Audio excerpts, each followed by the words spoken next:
बिस्मिल्लाहिर्रहमानिर्रहीम, अस्सलामु अलैकुम।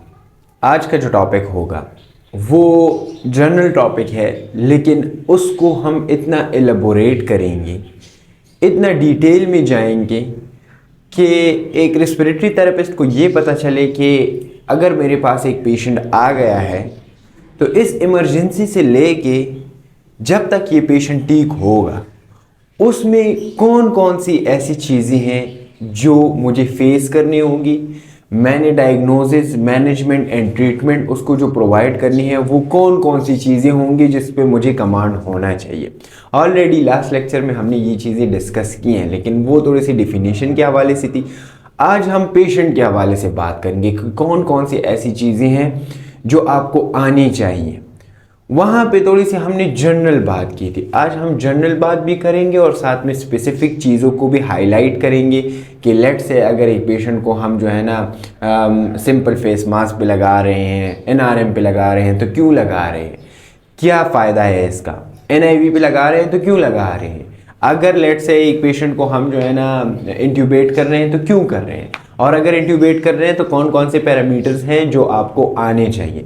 पैरामीटर्स को हम डिटेल में डिस्कस नहीं करेंगे, सिर्फ आज इंट्रोडक्शन में उसका करवाऊंगा कि वेंड में कौन कौन से पैरामीटर्स होते हैं, एनआईवी में कौन कौन से पैरामीटर्स होते हैं, मॉनिटरिंग पैरामीटर्स क्या है, डायग्नोस्टिक पैरामीटर्स क्या है, और साथ में मैनूवर्स कौन कौन से होते हैं। टाइम ज़ाया किए बगैर स्टार्ट कर देते हैं। मैं यहाँ पे एक पेशेंट, लेट्स एज्यूम यहाँ पे ये हमारे पास एक पेशेंट है,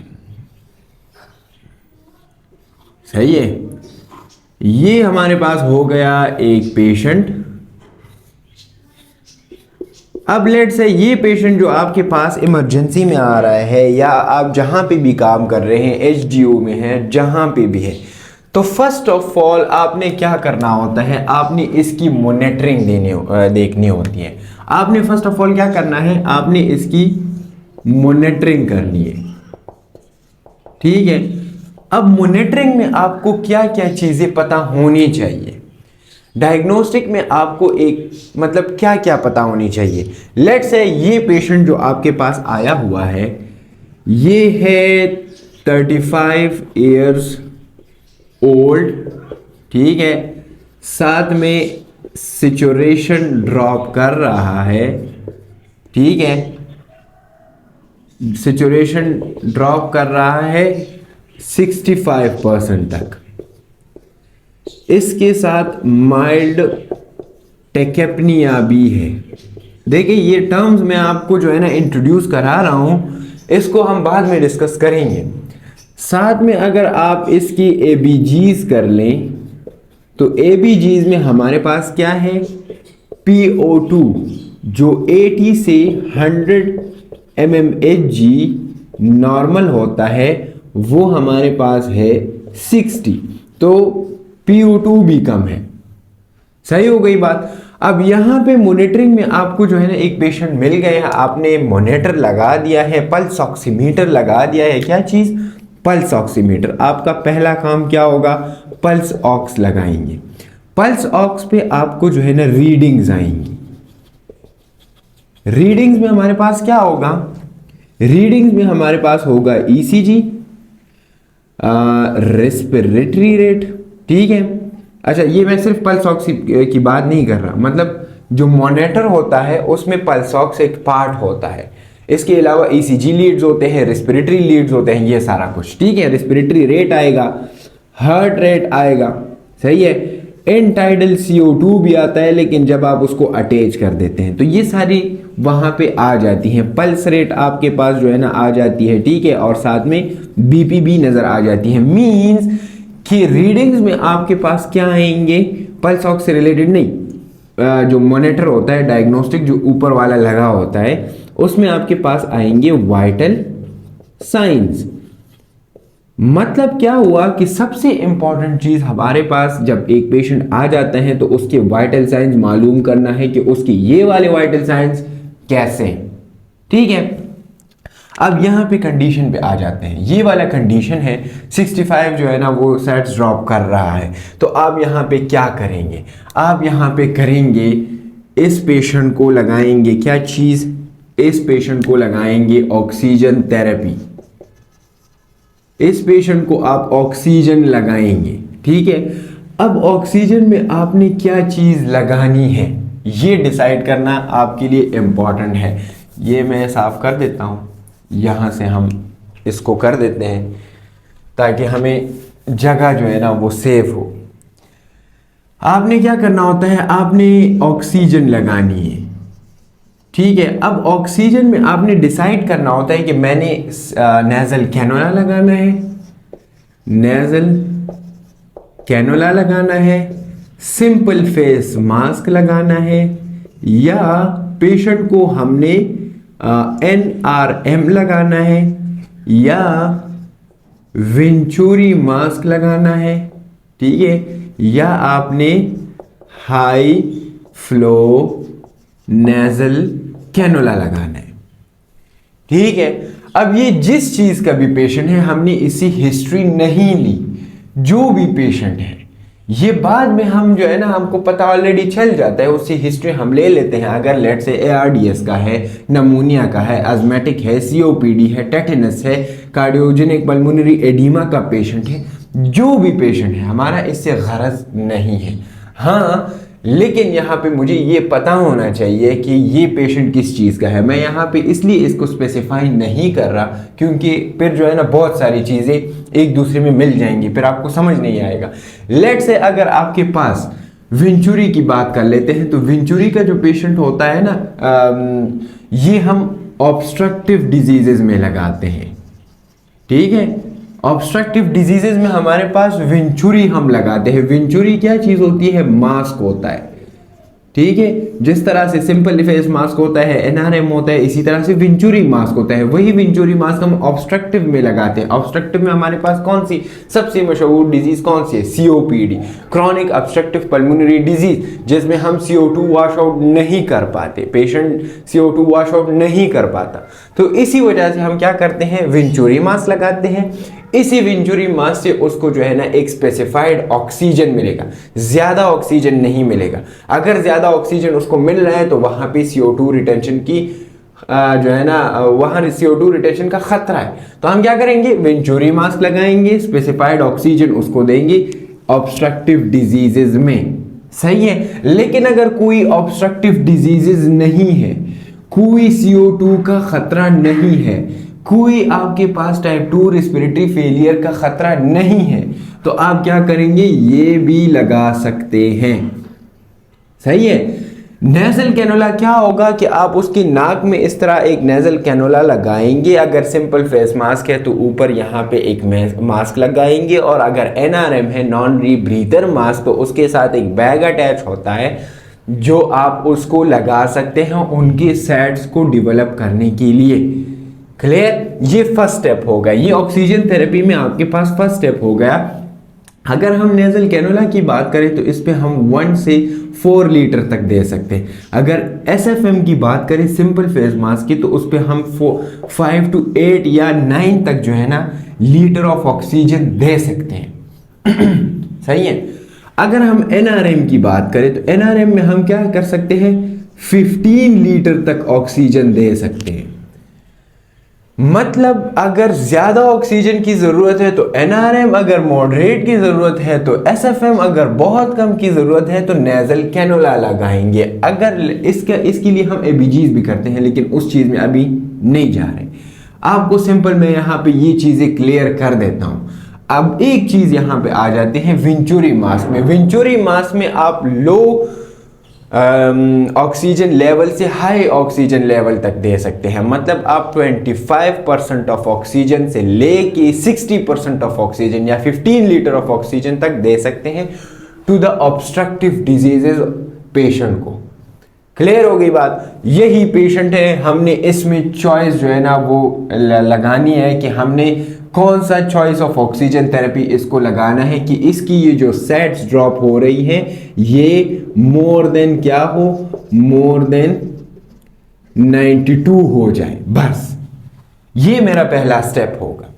ठीक है, इस पहले स्टेप के लिए मेरे को क्या चीज इंपॉर्टेंट है, मॉनिटरिंग के लिए क्या चीज इंपॉर्टेंट है, ये वाइटल साइंस इंपॉर्टेंट है। ये चीजें मैं मॉनिटर लगाऊंगा, साथ में ऑक्सीजन मास्क लगाऊंगा, उसको मॉनिटर करूंगा, साथ में एबीजीज करूंगा, एबीजीज में देखूंगा कि मेरे पास टाइप 1 रेस्पिरेटरी फेलियर है या टाइप 2 रेस्पिरेटरी फेलियर है। टाइप 1 रेस्पिरेटरी फेलियर हम किस चीज को कहते हैं, देखें, अच्छा, एक होता है टाइप 1 रेस्पिरेटरी फेलियर, दूसरा होता है टाइप 2 रेस्पिरेटरी फेलियर। ये आपको क्लियर होना चाहिए। देखिए, जब भी आप एबीजीज करेंगे ना, एबीजीज में इंपॉर्टेंट चीज क्या होगा, इसमें PO2 डाउन होगा। PO2 क्या होगा, डाउन होगा। PO2 क्या चीज है, पार्शियल प्रेशर ऑफ ऑक्सीजन।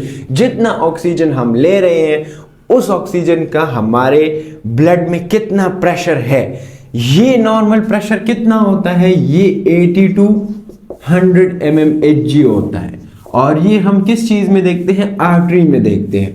अगर ये PO2 डाउन है तो ये टाइप 1 रेस्पिरेटरी फेलियर है। लेकिन एक चीज, जब भी आप टाइप 1 रेस्पिरेटरी फेलियर को फाइंड आउट करेंगे तो ब्लड आपने कहां से लेना है, एबीजीज लेनी है। क्या चीज लेनी है, एबीजीज, वीबीजीज नहीं लेनी। सही है। एक होता है आर्टीरियल ब्लड गैसेस जो हम आर्टरी से लेते हैं, एक होता है वेनस ब्लड गैसेस जो हम वेनस से लेते हैं, जो वेन से लेते हैं। आपने वेन से नहीं लेना, आपने आर्टरी से लेना है। ठीक है, आप आर्टरी से ब्लड लेंगे, मशीन में लगाएंगे, आपको स्पेसिफिक रिजल्ट आपको नजर आ जाएगा। ये हम एबीजीज इंटरप्रिटेशन में बात करेंगे कि एबीजीज असल में है क्या चीज, लेकिन मैं आपको क्लियर करवा रहा हूं। अब आ जाते हैं टाइप 2 रेस्पिरेटरी फेलियर में। तो टाइप 2 रेस्पिरेटरी फेलियर में क्या होगा, आपकी एबीजीज में एक तो पीएच डाउन हो गए, पीएच डाउन होगा। नॉर्मल पीएच कितना है, 7.35 से 7.45, ये नॉर्मल है। मींस आपके पास 7.35 से ये कम होगा, पीएच डाउनवर्ड होगा, एसिडिटी ज्यादा होगी। और साथ में एक दूसरा चीज होगा जिसको हम PCO2 कहते हैं। यहाँ पे PO2 है ना, यहाँ पे PCO2 है, क्योंकि दो तरह की गैस एक्सचेंज हो रही होती है। एक हम PO2 ले रहे हैं, साथ में ऑक्सीजन को बाहर कर रहे हैं, तो ये दो गैसेज है ना। तो एबीजीज में आपके पास दो गैसेज की मॉनिटरिंग होगी, एक PO2 का, यहाँ पे PCO2 जो है ना वो हाई होगा। ठीक है, नॉर्मल PCO2 कितना है, 35 से 45 mmHg। ठीक है, ये मैं छोटा छोटा इसलिए लिख रहा हूं ताकि हमें स्पेस मिल जाए। अच्छा, 45, अगर यहां से 45 से ज्यादा है और साथ में पीएच भी डाउन है तो इसका मतलब क्या हुआ, इसका मतलब ये हुआ कि आपके पास टाइप 2 रेस्पिरेटरी फेलियर है। अगर आपके पास टाइप 2 रेस्पिरेटरी फेलियर है, ये बात याद रखिए, तो आप कौन से मास्क को तरजीह देंगे, आप वेंचुरी मास्क को तरजीह देंगे ताकि उसमें और CO2 रिटेन ना हो बॉडी में। सही है, क्लियर हो गई बात। टाइप 1 रेस्पिरेटरी फेलियर है, जो भी मास्क आप लगा ले कोई इशू नहीं होगा। लेकिन अगर टाइप 2 रेस्पिरेटरी फेलियर है और आप NRM लगाएं, सिंपल फेस मास्क लगाएं, नेजल कैनुला लगाएंगे, तो इसमें CO2 की रिटेंशन हो सकती है। इसलिए आपने क्या करना है, वेंचुरी मास्क लगाना है। क्लियर हो गई बात। ये अभी इमरजेंसी तक मैं बात कर रहा हूं कि इमरजेंसी में एक पेशेंट आया है, कौन कौन सी चीजें आपकी जहन में होनी चाहिए। अच्छा, एबीजीज करेंगे, टाइप 1 देखेंगे, टाइप 2 देखेंगे। टाइप 1 होगा तो ये करूंगा, टाइप 2 होगा तो ये करूंगा, अगर टेकेप्निक है तो क्या करूंगा। सही है, अब उसकी तरफ आ जाते हैं। ये तो हम ऑक्सीजन थेरेपी की हमने बात कर ली कि ऑक्सीजन थेरेपी कौन सी आप डिसाइड करेंगे एक पेशेंट के लिए। क्लियर हो गई बात। अब यहां पे एक और चीज, अगर जब भी आप ऑक्सीजन लगाएंगे, आपने मास्क लगा लिया, सही है, तो ये क्या इंप्रूव करेगा, ये इंप्रूव करेगा उसकी ऑक्सीजनेशन को। किस चीज को, ऑक्सीजनेशन को।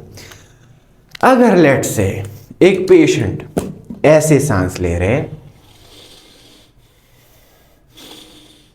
सही है, ऐसे सांस ले रहे हैं, आप सेट्स देख रहे हैं, अच्छा सेट्स तो ड्रॉप हो रहे हैं, 85 पे आ रहे हैं, 70s पे आ रहे हैं, आपने सिंपल फेस मास्क लगा दिए।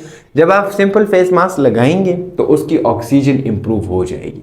लेकिन अगर एक पेशेंट है ऐसे सांस ले रहे हैं अगर एक पेशेंट ऐसे सांस ले रहे हैं, जिसमें नेजल फ्लेयरिंग्स हो रही है, ये नेजल इस तरह opening and in and out होंगे, साथ में डायफ्रेगमेटिक मसल्स यूज हो रहे हैं, ये वाले एक्सेसरी मसल्स जो है ना ये यूज हो रहे हैं, जो रिब गेजेस की मसल्स हैं वो यूज हो रहे हैं, वो इस तरह से सांस ले रहे हैं।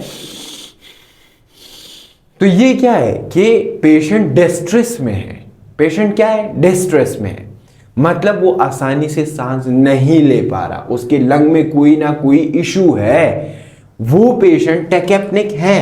टेकेप्निया किस चीज को कहते हैं, हाई रेस्पिरेटरी रेट। ये क्या है, हाई रेस्पिरेटरी रेट। अब यहां पे क्वेश्चन क्या होगा, यहां पे क्वेश्चन होगा कि नॉर्मल रेस्पिरेटरी रेट हमारे पास कितना होगा। तो जो मोस्टली रिकमेंडेड है वो है 12 to 18, सही है। 12 to 18 हमारे पास रेस्पिरेटरी रेट नॉर्मल है, अगर इससे ज्यादा होगा तो वो टेकेप्निक होगा।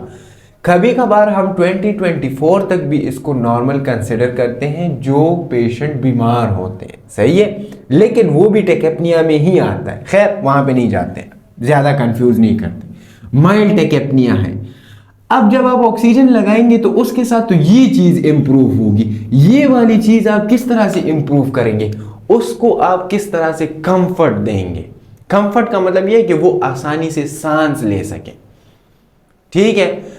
अब इसके लिए हमने क्या स्ट्रेटजी जो है ना वो अपनानी है, आपने दूसरे चीज की तरफ जाना है। ये तो हमारे पास हो गई एक चीज, दूसरी जो हमारे पास चीज होगी उसको हम क्या कहेंगे, NIV कहेंगे, नॉन इन्वेजिव वेंटिलेशन।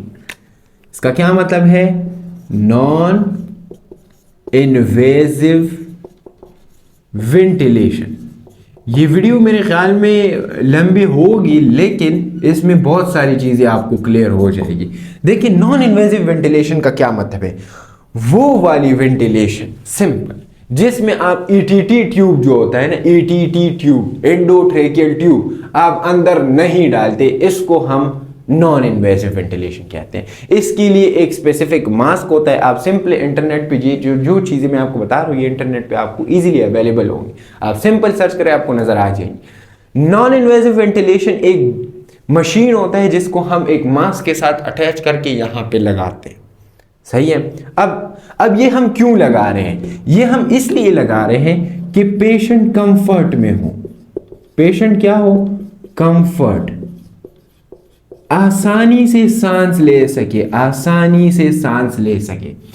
यहां पे एक क्वेश्चन है, क्या अगर हम NRM, SFM, nasal cannula, venturi mask लगा रहे हैं तो क्या वो उसमें आसानी से सांस नहीं ले पा रहा होगा, उसमें भी आसानी से सांस ले पा रहा होगा, लेकिन वो सिर्फ और सिर्फ एक ऑक्सीजन की हवा है, उसमें वहां पे उसको ये हेल्प नहीं मिल रही कि आपकी जो मसल्स है वो थोड़े से रिलैक्स हो जाए, मैं आपके साथ सांस लेने में मदद करूंगा, ये नहीं होता उसमें। नॉन इन्वेजिव वेंटिलेशन में असल में यही फायदा होता है कि ये आपको सांस लेने में आसानी करता है। कैसे करेगा बाद में डिस्कस करेंगे, ये बात आपने याद रखनी है कि यहां पे क्या होगा, यहां पे हमारे पास एक स्पेसिफिक प्रेशर होगा, ठीक है, पॉजिटिव प्रेशर अप्लाई होगा, उस पॉजिटिव प्रेशर की वजह से हम इजीली सांस ले सकते हैं। तो दूसरा क्वेश्चन जो यहां पे हमारे पास आया हुआ था कि टेकेप्निया है, तो टेकेप्निया के लिए मैं क्या करूंगा, मैं यहां पे नॉन इन्वेजिव वेंटिलेशन लगाऊंगा। अब नॉन इन्वेजिव वेंटिलेशन में जिस तरह से NRM है, SFM है, नेजल कैनुला है, वेंचुरी मास्क है, तो यहां पे भी दो मूड्स होते हैं। मूड्स हमारे पास कितने हैं, दो मूड्स हैं। एक को हम कहते हैं CPAP, कंफ्यूज नहीं होना, दूसरे को हम कहते हैं B लेवल या BiPAP, इसको हम डिटेल में बाद में डिस्कस करेंगे। CPAP का क्या मतलब है, कॉन्टिन्यूस, यहां पे नहीं लिख रहा, continuous positive airway pressure. BiPAP का क्या मतलब है कि बाय लेवल ऑफ प्रेशर, दोनों तरफ से जो आपको हेल्प करे। देखें अब यहां पे CPAP हमारे पास क्या है, continuous positive airway pressure, clear. ये है हमारे पास BiPAP। मेन डिफरेंस इन दोनों चीज़ों में क्या है? एक तो इसमें सेटिंग्स की चेंजेस होते हैं, इसमें हमारे पास सेटिंग्स अलग होते हैं, इसमें हमारे पास सेटिंग्स अलग होते हैं। अच्छा, नॉन इन्वेजिव वेंटिलेशन में दो तरह के होते हैं, एक को हम कहते हैं पोर्टेबल, दूसरे को हम कहते हैं नॉन पोर्टेबल।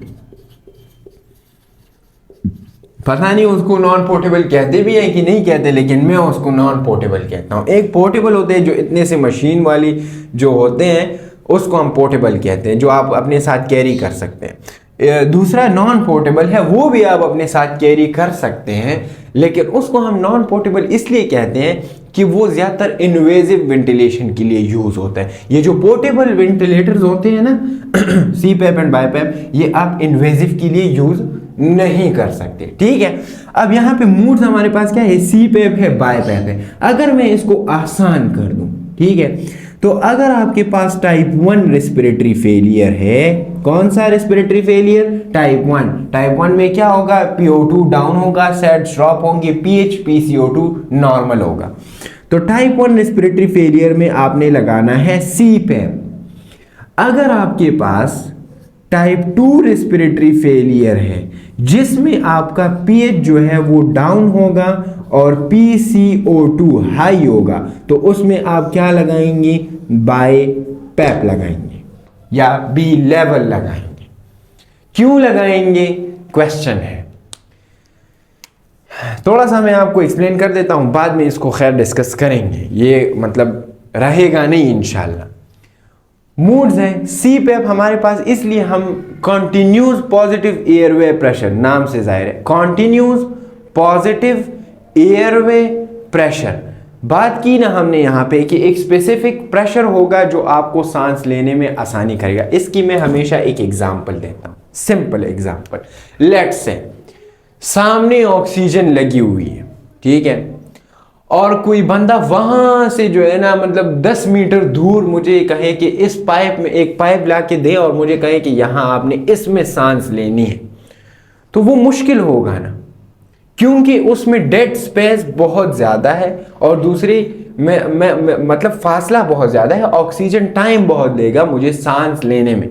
तो क्या होगा, मैं यहाँ से एक और पाइप लगा देता हूँ जो मुझे पुश करेगा, मेरी हेल्प करेगा, और इस पाइप में जो मैं लगा रहा हूँ इसमें क्या होगा, इसमें एक स्पेसिफिक प्रेशर आएगा, एक तेज सी हवा आएगी, वो हवा क्या करेगी, मेरी हेल्प करेगी कि तुम जो सांस ले रहे हो इसमें मैं तुम्हारी हेल्प करूंगा, आसानी से तुम सांस लो, आसानी से तुम सांस बाहर करो।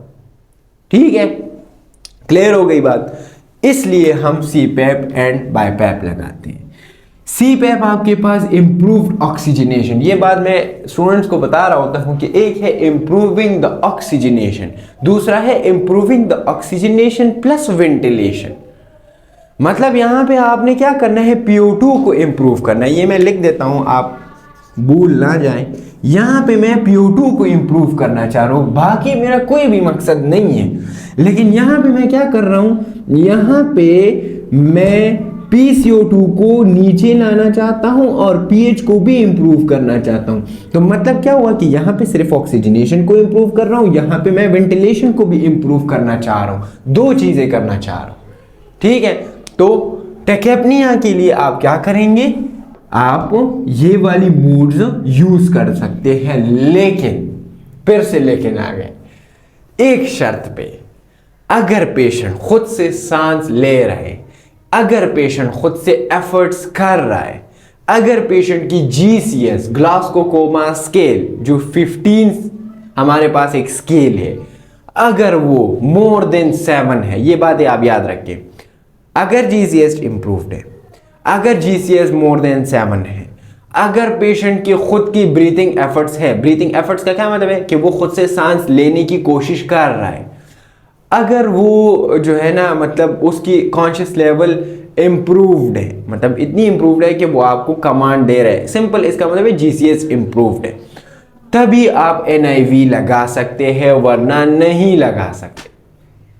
ठीक है, लेकिन एक लेकिन और आ गया, रीसेंट स्टडीज क्या कहते हैं कि कभी कभार अगर किसी की जो जीसीएस है वो एक्यूटली डाउनवर्ड की तरफ जा रही है, या अगर ऐसी कोई डिजीज है जो एक्यूटली आ गई है, तो आप लो जीसीएस में भी एक ट्रायल दे सकते हैं उसको एनआईवी का।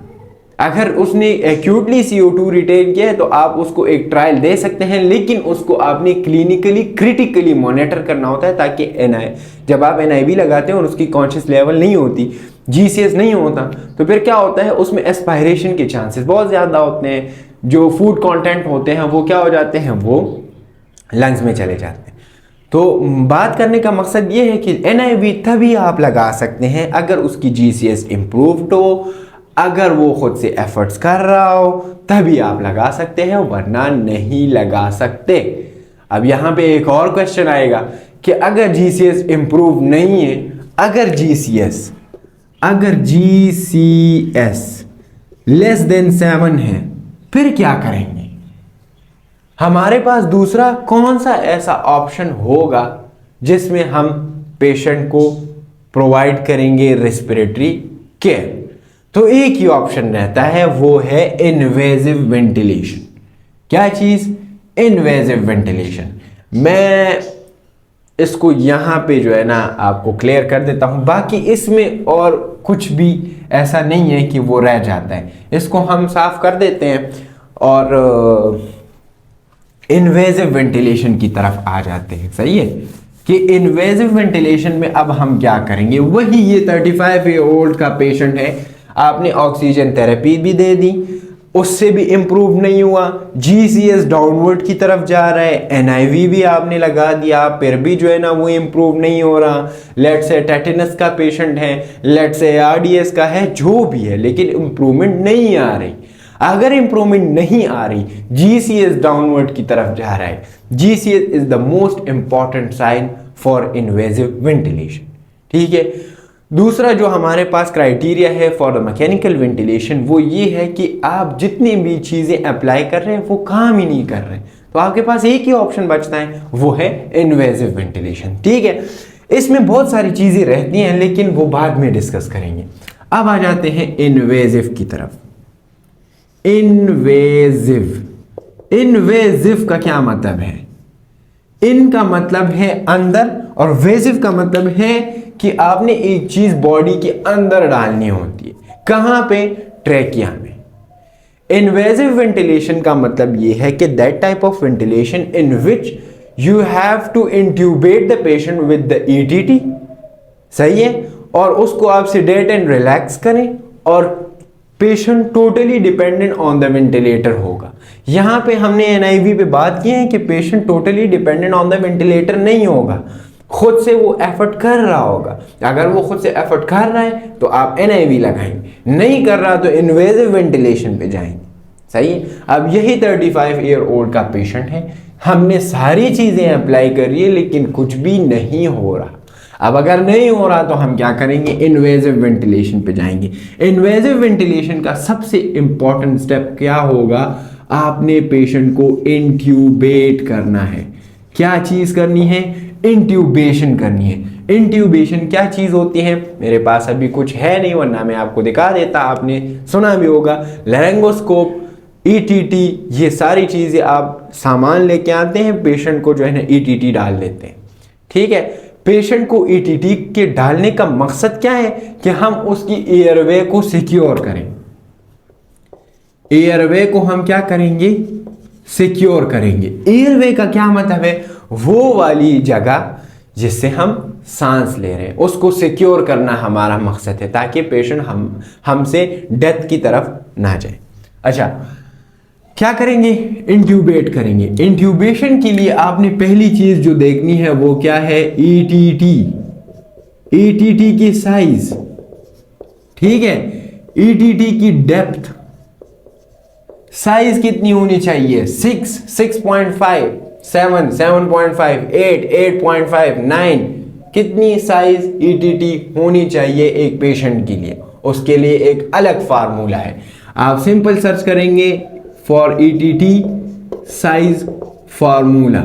एक फार्मूला की आपके जो है ना मैंने वो दे दिए कि ये इंपॉर्टेंट होती है, आपने एडल्ट के लिए अगर यूज़ करना है, पीडियाट्रिक के लिए अलग, एडल्ट के लिए अलग। मैं फार्मूला यहाँ पे नहीं लिख रहा क्योंकि वो टॉपिक अलग जगह पे चला जाएगा, वो हम बाद में डिस्कस करेंगे, ठीक है। और इसमें इतना रॉकेट साइंस भी नहीं है, इसमें मेरे ख्याल में लेक्चर तैयार करने की ज़रूरत भी नहीं है, ये आसान होते हैं। अच्छा, ईटीटी साइज आपने डिसाइड कर लिए, पेशेंट को आप सेडेट करेंगे, ठीक है। अगर रिलैक्सेंट्स की ज़रूरत होती है तो आप कभी कभार रिलैक्सेंट्स भी देते हैं ताकि पेशेंट रिलैक्स हो जाए। अगर टेटेनस का पेशेंट है तो वो लॉक जा के साथ होता है। अगर वो लॉक जा के साथ, लॉक जा का क्या मतलब है कि ये हमारी जॉ है ना, तो ये इसी तरह से स्टक होती है, ठीक है। अब आप उसको ओपन करेंगे लेकिन वो ओपन नहीं होगा, तो आप रिलैक्सेंट देंगे। अब जब रिलैक्सेंट देंगे तो वो ओपन हो जाएगी, तो आप इजीली उसमें ईटीटी डाल सकते हैं। क्लियर होगी बात। ईटीटी की साइज, डेप्थ, साथ में लेरिंगोस्कोप का जो ब्लेड होता है उसकी भी साइज मैटर करती है, उसमें भी लार्ज, मीडियम और नंबर्स के हवाले से साइजेस दिए होते हैं। पेशेंट को आपने इंट्यूबेट कर दिया है। जब भी आप पेशेंट को इंट्यूबेट करेंगे तो ईटीटी का जो कफ होता है, कफ, ईटीटी कफ, उसमें आपने क्या करना है, हवा डालनी है, ठीक है। क्या चीज करनी है, उसमें हवा डालनी है, और कितनी हवा डालनी है, 20 to 30 mmHg। इसके लिए हमारे पास क्या यूज होगा, मोनोमीटर यूज होगा, जो ज्यादातर हॉस्पिटल्स में नहीं होता, ठीक है। तो उसके लिए फिर जुगाड़ी तरीके हम इस्तेमाल करते हैं, लेकिन मोनोमीटर के जरिए आपने हवा डालनी है। क्या मतलब हुआ इसका कि जब भी आप ईटीटी डाल लेते हैं ना, ठीक है, तो उसमें यहाँ पे एक बैलून होता है, सही है। तो वो बैलून को आप इन्फ्लेट करेंगे। लेट से ये डी फ्लैट है, ठीक है। तो अगर ये डी फ्लैट है तो इजीली वो ईटीटी बाहर आ सकती है। अगर वो टंग के साथ इस तरह करेंगे तो वो बाहर आ सकती है। तो आप इसको क्या करेंगे, डी फ्लैट करेंगे, ठीक, सॉरी इन्फ्लेट करेंगे, सही है। जब आप इसको इन्फ्लेट करेंगे तो यहाँ पे जो ट्रेकिया के वॉल्स होते हैं ना, ये उसके साथ स्टक हो जाती है। अब ईटीटी में मुख्तलिफ साइज होते हैं, आपके पास एक होता है अनकफ्ड, एक होता है कफ्ड, बहुत सारे और भी होते हैं, लेकिन यहाँ पे मकसद मेरा आपका कॉन्सेप्ट क्लियर करना है। लगा दी ईटीटी, हवा भी डाल दी, कफ प्रेशर भी देख लिया है। अब नेक्स्ट स्टेप हमारे पास क्या होगा, नेक्स्ट स्टेप हमारे पास होगा कि आप क्या करेंगे, आप बायलैटरल चेस्ट को देखेंगे। बायलैटरल चेस्ट बायलैटरल चेस्ट का क्या मतलब है कि आपके पास स्टेथोस्कोप होगा। अच्छा, ये जो स्टेथोस्कोप है ना, ये हर मेडिकल प्रैक्टिशनर के साथ होना चाहिए। ये एक डिवाइस है जिसको आप यूज करते हैं साउंड्स को सुनने के लिए। ये ऐसा नहीं है कि अगर लेट से कोई डॉक्टर है सिर्फ तो उसके पास स्टेथोस्कोप होना चाहिए, अगर कोई स्टाफ नर्स है तो उसके पास भी स्टेथोस्कोप होना चाहिए। क्यों होना चाहिए मैं बताऊंगा। अगर लेट से एक जो है ना रेस्पिरेटरी थेरेपिस्ट है तो उसके पास तो होना ही होना चाहिए, क्योंकि उसका तो काम ही यही है। अगर लेट से एक डॉक्टर है तो उसके पास भी होना चाहिए। रेस्पिरेटरी थेरेपिस्ट बगैर स्टेथोस्कोप के किस तरह से काम करेगा। मैंने बहुत सारे लोग देखे हैं। मेरा एक दोस्त है, वो अपने साथ ना स्टेथोस्कोप, मतलब हमेशा उसके पास स्टेथोस्कोप होती है और मैं उसको पॉजिटिवली ले रहा होता हूँ। लेकिन बहुत सारे लोग मैंने देखे हैं जो क्या करते हैं, जो उसको मतलब इस तरह की नज़र से देखते हैं कि ये स्टेथोस्कोप क्यों जो है ना ले रहा होता है। हालांकि यही लोग जो एक स्टेथोस्कोप पे लोगों को कह रहे होते हैं कि तुमने ये स्टेथोस्कोप क्यों लगाया हुआ है, ये तो डॉक्टरों के पास होना चाहिए। तो ये स्पेसिफिकली किसी के पास भी नहीं है, ये एक डिवाइस है, बस सब यूज कर रहे हैं। इसमें और क्या है कि मतलब हाँ जो है ना इसके पास स्टेथोस्कोप होगा, दूसरे के पास जो है ना नहीं होगा, ठीक है। वही लोग जो इनको जो है ना हकारत के साथ नजर से देख रहे होते हैं, वो होते डॉक्टर नहीं है, लेकिन कभी कभार फेसबुक पे, टिकटॉक पे और जो जितनी भी सोशल मीडिया है ना, अपने नाम के साथ डॉक्टर लगा रहे होते हैं। हालांकि वो डॉक्टर नहीं होते, ना उन्होंने पीएचडी की होती है, ना उन्होंने एमबीबीएस किया होता है, या तो किसी ने डिप्लोमा अगर किया है, या अगर रेस्पिरेटरी थेरेपिस्ट भी है। बहुत सारे रेस्पिरेटरी थेरेपिस्ट को मैंने देखा है, होते रेस्पिरेटरी थेरेपिस्ट हैं लेकिन अपने नाम के साथ डॉक्टर लिखते हैं। क्यों? कोई जरूरत नहीं है। आप रेस्पिरेटरी थेरेपिस्ट हैं, रेस्पिरेटरी थेरेपिस्ट लिखिए।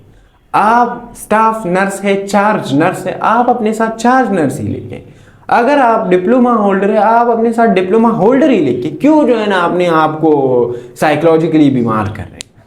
तो ये स्टेथोस्कोप की बात यहाँ पे आ गई, तो स्टेथोस्कोप होना चाहिए। अगर नहीं है स्टेथोस्कोप आपके पास तो मतलब आप किस तरह से, आप उसकी चेस्ट पे कान तो रख के नहीं कर सकते ना, तो आप क्या करेंगे, बायलैटरली चेस्ट में देखेंगे कि जो मैंने ईटीटी डाली हुई है वो ज्यादा अंदर तो नहीं गई। अंदर जाने का मतलब क्या है कि लेट्स से ये हमारे पास लंग्स हैं, ठीक है, यहां पे एक पॉइंट होता है जिसको हम कैरिना कहते हैं। यहां पे आप जब ईटीटी डालते हैं ना तो कभी कभार इस तरह हो जाती है कि आप जब ईटीटी को ज्यादा अंदर करते हैं तो वो इस तरफ या आ जाती है या इस तरफ आ जाती है। तो जो साउंड्स होते हैं, जो हवा का सांस का जो साउंड होता है वो आपने यहाँ पे यहाँ पे यहाँ पे यहाँ पे ये देखना होता है। उसके लिए अस्कल्टेशन के स्पेसिफिक एरियाज होते हैं, आप वहाँ पे चेक करेंगे कि इस वाली लेंस में भी हवा सही आ रही है और इस वाले में भी सही आ रही है, ठीक है। बायलैटरल चेस्ट को आप देखेंगे, जब आप देख लें नॉर्मल है तो ठीक है। अगर लेट्स से यहाँ पे हमारे पास हवा ज्यादा आ रही है, आवाज ज्यादा आ रही है लेकिन यहाँ पे नहीं है, तो इसका क्या मतलब हुआ कि ईटीटी इसी तरफ चली गई है, तो आप इसको थोड़ा सा बाहर करेंगे। खैर वो अलग सा एक टॉपिक हो जाएगा, लेकिन बायलैटरल चेस्ट आपने साउंड्स देखने हैं ताकि आपको पता चले कि हाँ जो ईटीटी मैंने डाली है वो सही है, दोनों लंग्स वेंटिलेट हो रही है। क्लियर होगी बात। अब इसके बाद आपके जहन में एक और चीज भी चल रही होगी कि मैंने इसके साथ अभी करना क्या है। ये तो अभी एम्बोबैगिंग हो रही होती, आपने ईटीटी डाल दी, ईसीजी बायलैटरल चेस्ट जो है ना साउंड्स देख लिए, फिर आपने क्या करना होता है उसको सिक्योर कर ले। सिक्योर का क्या मतलब है कि आप उसको बांध दें यहाँ पे ताकि वो बाहर ना निकले, और वो फेरेंजियल एयरवे डाल दे ताकि जो है ना उसको कोई मतलब पेशेंट बाइट ना करे, वो उसको ख़राब ना करे, ईटीटी किंक ना हो, सारी चीज़ें, बहुत सारी चीज़ें हैं। 4 साल की डिग्री है, एक लेक्चर में नहीं हो पाएगा, लेकिन मैं आपको थोड़ा सा क्लियर कर रहा हूँ। सिक्योर करें उसको जिस तरह भी करते हैं, मुख्तलिफ हॉस्पिटल में मुख्तलिफ क्लिप्स भी यूज़ होते हैं, पट्टी भी यूज़ होती हैं, जो भी है जिस तरह भी करना है करें, सिक्योर करें, वेंट के साथ अटैच करने, वेंट के साथ अटैचमेंट करेंगे, वेंट अटैच्ड। अब यहाँ पे वेंट अटैच तो हो गए, लेकिन वेंट में आपने क्या चीज़ सेलेक्ट करनी होती है, मूड सेलेक्ट करना है, ठीक है। अब इन्वेसिव वेंटिलेशन में हमारे पास 2 तरह के मूड्स होते हैं, डिटेल में नहीं जाऊंगा। मूड्स हमारे पास क्या है, 2 है, 2 मेन मूड्स है। एक को हम कहते हैं प्रेशर कंट्रोल, दूसरे को हम कहते हैं वॉल्यूम कंट्रोल, ठीक है। इसमें फिर इसको डिवाइड किया गया है, अगर मैं यहाँ पे लिख दूं तो है, इसको हम इस तरह करेंगे PCV, PAC, PCSIMV, ठीक है। सेम यहाँ पे भी है, इसमें और भी बहुत सारे APRV भी है, बहुत सारे हैं, लेकिन मैं मेनली आपको बता रहा हूँ। इसमें अगर आप देख ले तो VAC और सॉरी VCV भी होता है, VCV, VAC, VCSIMV, ये मेन मूड्स होते हैं। आपके जहन में होना चाहिए कि मैंने कौन सी मूड पे डालना है, VCV पे डालना है, VAC पे डालना है, कौन सी मूड पे मैंने इसको स्विच करना है, ये आपने जहन में रखना होता है। लेट्स से जो भी सेटिंग आपने कर ली, इसमें कुछ सेटिंग्स वगैरह भी होते हैं, ठीक है। अब उस सेटिंग्स की तरफ अगर हम आ जाते हैं तो मेरे ख्याल में ये वाली जगह हमारे लिए, मैं देख लेता हूँ कि कौन सी जगह जो है ना वो हमारे साथ रहती हैं। अच्छा, मैं यहाँ पे लिख देता हूँ, लेट्स से हमारा वो रेड वाला मार्कर कह गए। लेट्स से अगर आपने जिस भी मूड पे डाला हुआ है पेशेंट को, सही है, यहाँ पे देख ले, जो भी पेशेंट आपने डाला हुआ है, चले लेट्स से वॉल्यूम कंट्रोल पे हम डाल लेते हैं VAC। अच्छा, इसका मतलब क्या है, pressure control, pressure control ventilation, pressure assist control, pressure control synchronize intermittent mandatory ventilation. Volume control ventilation, volume assist control, volume control, synchronize, intermittent, mandatory ventilation. इसके नाम में सब कुछ है, बाद में डिस्कस करेंगे। इसकी कुछ सेटिंग्स वगैरह होते हैं। लेट से आपने पेशेंट को जो है ना वेंट पे डालना है आप अभी, तो आपके जहन में कुछ चीज़ें होनी चाहिए। कौन कौन से फार्मूलाज आपके जहन में होने चाहिए? एक है डेड स्पेस, एक है dead space calculation. What is dead space? अच्छा, एक है initial tidal volume, initial tidal volume calculation. तीसरा है हमारे पास डिजायर्ड FiO2। इसके बाद एक है डिजायर रेस्पिरेटरी रेट। सही है। अच्छा, इसके बाद मेरे जहन में अभी और तो कुछ नहीं आ रहा, लेकिन इनिशियली हम यही चीजें। अच्छा, एक मिनट, पीप सेटिंग आप करते हैं, IE रेशो सेटिंग आप करते हैं, ये आपको नजर आ रहा है ना, IE रेशो सेटिंग। और एक चीज मेरे जहन से, हाँ, मिनट वेंटिलेशन की आप सेटिंग करते हैं। ये सारी सेटिंग्स है, और भी बहुत सारे हैं, लेकिन इसके लिए अलग अलग फार्मूलाज है। डेड स्पेस कैलकुलेशन के लिए अलग फार्मूला है जो आपको आना चाहिए। इनिशियल टाइडल वॉल्यूम के लिए एक अलग फार्मूला है जो अभी मेरे पास वो टेप नहीं है, आपके पास वो टेप होना चाहिए। आप सिंपली उसकी जो है ना हाइट को नाप करें, आप उसकी फार्मूला की बेस पे उसकी हाइट को आप उस फार्मूला में फिट करेंगे, आपके पास रिजल्ट आ जाएगा। सही है। टाइडल वॉल्यूम हो गया। डिजायर FiO2, मैंने कितना डिजायर FiO2 देना है? लेट से मैंने एक पेशेंट को, यहाँ पे हम आ जाते हैं, लेट से एक पेशेंट को मैंने जो है ना क्या करना है, एक पेशेंट को अभी इनिशियली मैंने क्या कर दिया है कि 500 टाइडल वॉल्यूम, साथ में 5 मैंने जो है ना पीप दे दिया है, 18 जो है ना रेस्पिरेटरी रेट, और साथ में 100 FiO2 दिया। ठीक है। अब ये इनिशियल मैंने सेटिंग्स कर दी हैं। अब जब इनिशियली हम ये सेटिंग करेंगे तो इसके बाद आप ABGs भी करेंगे। ABGs आप 20 to 25 मिनट बाद करें, उसको हम क्या कहेंगे? पोस्ट इंट्यूबेशन ABGs, इंट्यूबेशन के बाद के ABGs। क्योंकि जब भी विंड आपके वेंटिलेशन को टेक ओवर करता है तो बहुत ज़्यादा रैपिडली बॉडी में चेंजेस आते हैं। अब अगर लेट से आप ABGs करते हैं और ABGs में PO2 हाई है तो आप FiO2 को कम करेंगे, लेकिन उसकी डिटेल में नहीं जा रहा, बहुत ज़्यादा लंबा हो जाएगा। लेकिन आपने एक मूड पे डाल दिया है VAC पे। ठीक है। अब मैं यहाँ पे इसको थोड़ा सा वो क्या कर देता हूँ, ख़त्म भी करना है ना। आपने लेट से AC मूड पे डाल दिया है। अब पेशेंट स्लोली इंप्रूव हो रहे हैं, आप इसको मॉनिटर करेंगे, ABGs करेंगे, कभी FiO2 इंक्रीज, कभी रेस्पिरेटरी रेट इंक्रीज, कभी रेस्पिरेटरी रेट डिक्रीज, कभी टाइडल वॉल्यूम इंक्रीज, कभी डिक्रीज, कभी IE रेशो। लेट से AC मूड पे जो है ना पेशेंट अभी प्रोग्रेशन की तरफ जा रहा है, पेशेंट ठीक हो रहा है, अवेक हो रहा है। इस पे पेशेंट आपने सेडेट रखना होता है ताकि वेंटिलेटर सारा सांस का जो प्रोसेस है वो कंप्लीट करे। AC मूड पे डाला है, पेशेंट इंप्रूव हो रहा है, तो हम SIMV पे स्विच करेंगे। SIMV को हम वीनिंग मूड भी कहते हैं या एक्सटूबेशन ट्रायल मूड भी कहते हैं।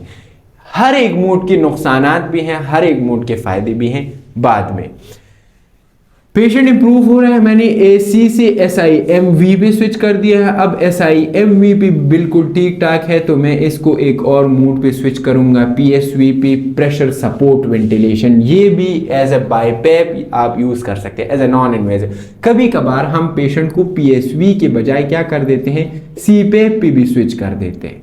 ठीक है। और सेटिंग्स को मिनिमम की तरफ लेके आते हैं। ठीक है। जो भी आप करें, आपको जो फिजिबल लगे, लेकिन आपने CPAP या PSV पे आ गया, पेशेंट बिल्कुल अवेक है, सांस ले रहा है और कोई मतलब उसको मसला नहीं हो रहा है, कोई भी मसला नहीं हो रहा, जो जिसकी वजह से हमने उसको इंट्यूबेट किया था, GCS डाउन था, टेकेपनिक था, PCO2 था, PO2 डाउन था, जो भी था वो सब कुछ इम्प्रूव हो गया। जो उसकी बीमारी थी वो इम्प्रूव हो गई। तब तक जब तक उसकी जो मेन बीमारी है, लेट्स से टेटेनस है, टेटेनस इंप्रूव नहीं हो पा रहा, तो आप उसको एक्सट्यूबेट नहीं करेंगे, ईटीटी नहीं निकालेंगे, फिर से मसला होगा। लेकिन आप अभी इम्प्रूवमेंट की तरफ जा रहे हैं, जब आप इम्प्रूवमेंट की तरफ जाएंगे, CPAP पे आ गए हैं, आप उसको ट्रायल देंगे। ट्रायल आपका 1 घंटे का या हाफ आवर का होना चाहिए। आपने यहाँ पे वीनिंग ट्रायल दे दिया है, ठीक है, वीनिंग ट्रायल का क्या मतलब है कि मैं देख रहा हूं कि अगर पेशेंट बिल्कुल ये मिनिमम सेटिंग्स पे ठीक है, तो मैं इसको क्या करूंगा, रिमूव करूंगा, ईटीटी निकालूंगा। सही है। अब वीनिंग ट्रायल आपने दे दिया है और पेशेंट जो है ना वो बिल्कुल ठीक ठाक है, खुश है। फिर आपने क्या करना है, आपने एबीजीज करने हैं। एबीजीज अगर नॉर्मल है तो आप ईटीटी निकाल लेते हैं। साथ में जब आप ईटीटी निकाल लेते हैं तो पेशेंट को आप थोड़ा सा न्यूबलाइज भी करते हैं। साथ में आप उसकी एयरवे की टॉयलेटिंग भी कर देते हैं, सक्शनिंग वगैरह कर देते हैं, ताकि अगर आप ईटीटी निकाल रहे हैं तो जो सक्शन, जो सिक्रीशंस यहाँ पे है, वो आप क्या करें, वो आप निकाल ले इजीली। कभी कभार पेशेंट की कफ रिफ्लेक्सेस इतनी अच्छी नहीं होती कि वो अपनी सिक्रेशंस को बाहर निकाले, तो ये चीज़ इंपॉर्टेंट होती है। तो वीनिंग ट्रायल ठीक है, पेशेंट ठीक है, ईटीटी निकाल ले, ईटीटी आपने निकाल दिए। अब दोबारा यहां से स्टार्ट करेंगे। अब पेशेंट को एनआईवी की ज़रूरत है या नहीं है, पेशेंट को नेजल कैनुला की ज़रूरत है या नहीं, एसएफएम की है, एनआरएम की है, वेंचुरी की है, हाई फ्लो की है, एनआईवी की है कि नहीं है। अगर नहीं है तो पेशेंट रूम एयर पे होगा, आपको देख रहा होगा, खुश होगा, आप उसके साथ बात करेंगे। अगर उसकी कंडीशन इतनी अच्छी नहीं है, जो कि ज़्यादातर अच्छी नहीं होती, तो फिर क्या करेंगे आप कोई ना कोई ऑक्सीजन थेरेपी उसको लगाएंगे, ताकि उसकी जो ऑक्सीजन रिक्वायरमेंट है वो अच्छी हो। इन्वेजिव वेंटिलेशन बहुत ज़्यादा ख़तरनाक है, बहुत ज़्यादा चांसेस ऑफ इन्फेक्शन, बहुत ज़्यादा मतलब कॉम्प्लिकेशन के चांसेस होते हैं। बजाय इसके तो आप क्या करें, वो रिमूव करें और सिंपल ऑक्सीजन मास्क लगा दे, एनआरएम लगा दे, नेजल कैनुला लगा दे। अगर वो वीनिंग पैरामीटर्स को अप्रूव कर रहे हैं तभी तो आप क्या करेंगे, पेशेंट जो है ना यहाँ पे बिल्कुल खुश है, कोई उसको इशू नहीं हो रहा और अभी आईसीयू में है। लेट से उसकी सेट्स जो है ना थोड़े से ड्रॉप हो रहे हैं, तो आप उसको सिंपल ऑक्सीजन लगा दें। ऑब्स्ट्रक्टिव का है तो वेंचुरी लगा दें। थोड़ा सा अगर लेट से टेकेप्निक हो रहा है तो किसी टाइम के लिए CPAP लगा दें, कोई इशू नहीं है। सही है, वो कंडीशन टू कंडीशन वेरी करेगा। अब पेशेंट ठीक हो गया है तो अब आप क्या करेंगे, ये पेशेंट मेडिकल आईसीयू से क्या जाएगा, स्टेप डाउन जाएगा। स्टेप डाउन एचडीयू में भी जा सकता है और एचडीयू से वार्ड भी जा सकता है और वार्ड से कहाँ जाएगा, घर जाएगा। सही है। अब एक पॉइंट यहाँ पे रह जाता है, मेरे ख्याल में ये वीडियो बहुत लंबी हो गई है, लेकिन मैं आपको गारंटी के साथ कह रहा हूँ कि ये जितनी भी चीज़ें आपको मैंने बताई है ना, ये आप हॉस्पिटल में जब आएंगे और ख़ुद सीखेंगे ना, तो आपको ऑलमोस्ट 2 महीने तो लगेंगे। ये जो जितनी चीज़ें मैंने आपको यहाँ पे 1 घंटा मेरे ख्याल में हो गया होगा जो मैंने आपको बताया है। लेकिन एक चीज़ यहाँ पे एक होती है, कल हमने जो लास्ट लेक्चर में बात की थी ना, उसमें हमने रिहेबिलिटेशन की बात की थी, काउंसलिंग की बात की। कभी कभार कुछ पेशेंट ऐसे होते हैं जो COPD के पेशेंट होते हैं, वो क्रॉनिक होते हैं, उनको घर में भी ऑक्सीजन की ज़रूरत होती है, उनको घर में भी पोर्टेबल NIV की ज़रूरत होती है। तो आप उसको गाइड करेंगे, आप उसको काउंसल करेंगे कि आपने इस तरह मास्क लगाना है, इतना टाइट लगाना है, इतना ऑक्सीजन देना है और ये यूज़ इसी तरह से होगा। तो ये काउंसलिंग जो पेशेंट घर जा रहे हैं, अगर नहीं है तो नहीं है ना, अगर है तो आपने उसकी काउंसलिंग करनी है। फिजियोथेरेपी से रिलेटेड आप जो है ना, चेस्ट फिजियोथेरेपी से रिलेटेड आप उसको काउंसल करें। मैंने बहुत सारे अटेंडेंट को देखे हैं कि वो क्या कर रहे होते हैं, वो सही से उसकी जो back side of the body है उसको मार रहे होते हैं, तो पेशेंट उससे और भी डिस्ट्रेस में जा रहा होता है। उसका एक अलग अपना तरीका है, क्योंकि हम नहीं बता रहे होते, वो उसको ना सही से मार रहे होते हैं। पता नहीं उसके साथ अगर कोई दुश्मनी हो तो वहाँ पे निकाल रहे होते हैं कि अच्छा अभी मैं अब वो तुम्हें टाइट करूँगा। तो उसका एक सिंपल तरीका है, वो आप उसको काउंसल करेंगे ताकि वो घर में भी पेशेंट को ईजिली मैनेज कर सके। जो कॉम्प्लिकेटेड चीज़ें हैं उसके लिए तो वो हॉस्पिटल आएगा, लेकिन जो कॉम्प्लिकेटेड चीज़ें नहीं है आप उसको काउंसल करें, वो खुद करेंगे। क्योंकि बहुत सारे क्रॉनिक पेशेंट होते हैं जो घर में फिर बीमार होकर रहते हैं, वो टिल द डेथ जो है ना उसी तरह बीमार होते हैं। तो कोई रेस्पिरेटरी थेरेपिस्ट तो घर लेके जा नहीं सकता ना। एक तो गरीबी है, कोई पेशेंट अगर वो अफोर्ड नहीं कर सकेगा तो वो क्या करेगा, खुद से सीखेगा। तो ये एक मतलब इंसानियत का तकाजा यही है कि आप उसको भी गाइड करें, उसको भी काउंसल करें, उसको तरीका सिखाएं कि अगर आपने लेट से ट्रैकियोस्टमी हुई है तो बहुत सारे पेशेंट होते हैं जिसको हम शिफ्ट कर देते हैं, वो ट्रैकियोस्टमी के साथ ही घर में होते हैं, उन पूरा आईसीयू का सेटअप लगाया होता है। बहुत सारे पेशेंट मैंने ऐसे देखे, तो हम उसको सेक्शन का तरीका सब कुछ, डिसइंफेक्शन, इन्फेक्शन से हटना और बहुत सारी चीज़ें हम उसको सिखा देते हैं। कोई इशू उसका नहीं होता। एक दो फार्मूला भी अगर आप उसको सिखा दें तो कोई बात नहीं होती, हर कोई इसको समझ रहा होता है। ठीक है, तो इंशाल्लाह नेक्स्ट लेक्चर में पता नहीं क्या डिस्कस करेंगे, ये तो टाइम डिसाइड करेगा, क्योंकि अभी मैं बहुत सारी चीज़ें मेरे जहन में चल रही हैं, लेकिन मैं इसको आसान करने की कोशिश कर रहा हूँ कि आसानी से आपके जहन में बहुत ज़्यादा जो नॉलेज है वो आ सके। आज भी जो चीज़ें मैंने आपको बताई हैं ना, ये सारी चीज़ें, अगर इसमें आपको कोई भी चीज़ समझ नहीं आ रही, आप कमेंट में बता सकते हैं, आप व्हाट्सएप पे बता सकते हैं, जिस प्लेटफॉर्म में भी आप बता सकते हैं, कोई इशू नहीं होगा। मुझे भी आइडिया होगा कि अच्छा स्टूडेंट्स को यहाँ पे जो है ना मसला हो रहा है। मेरे जहन में जितने भी मसले आ रहे हैं ना तो वो मैं यहाँ पे कर रहा हूँ, लेकिन अगर आप खुद से जो है ना बताएंगे तो बहुत अच्छी बात होगी। और इसकी फिक्र आपने नहीं लेनी, अभी तो 2 लेक्चर रिकॉर्ड हुए हैं, हम सब कुछ करेंगे। ये है ना, ये ईगन्स बुक, ये इंशाल्लाह कवर करेंगे, ये मेरा आपसे इंशाल्लाह वादा है। और हमें अल्लाह ताला इस वादे को पूरे करने की वो भी दें, तौफीक दें और हिम्मत दें। और इंशाल्लाह इसके लिए जितने भी लोग हैं उसको हम, ये सिर्फ ईगन्स नहीं है, और भी बहुत सारे बुक्स हैं जिसको हम कवर करेंगे। ABGs, मैं इस तरह करूँगा ना कि ABGs इंटरप्रिटेशन के लिए एक अलग प्लेलिस्ट बना लूँगा, इन्वेजिव वेंटिलेशन के लिए अलग, वेब फॉर्म के लिए अलग प्लेलिस्ट, तो आपको इजीली आसानी होगी। यहाँ पे मैं बहुत सारी वीडियोस अपलोड कर रहा हूँ तो वो फिर मिक्सअप हो जाती है ना, तो आप प्लेलिस्ट पे जाएं, वहाँ पे रेस्पिरेटरी थेरेपी से रिलेटेड जितनी भी क्या कहते हैं उसे प्लेलिस्ट होते हैं, आप उसमें सर्च आउट कर सकते हैं। तो फिक्र ना करें, मुझे भी टाइम दे, मैं स्लोली इसको अपलोड करूँगा। जितने भी फार्मूलाज है, जितने भी एडवांसमेंट है, सब कुछ करेंगे। नेक्स्ट लेक्चर में मिलेंगे। अस्सलाम वालेकुम।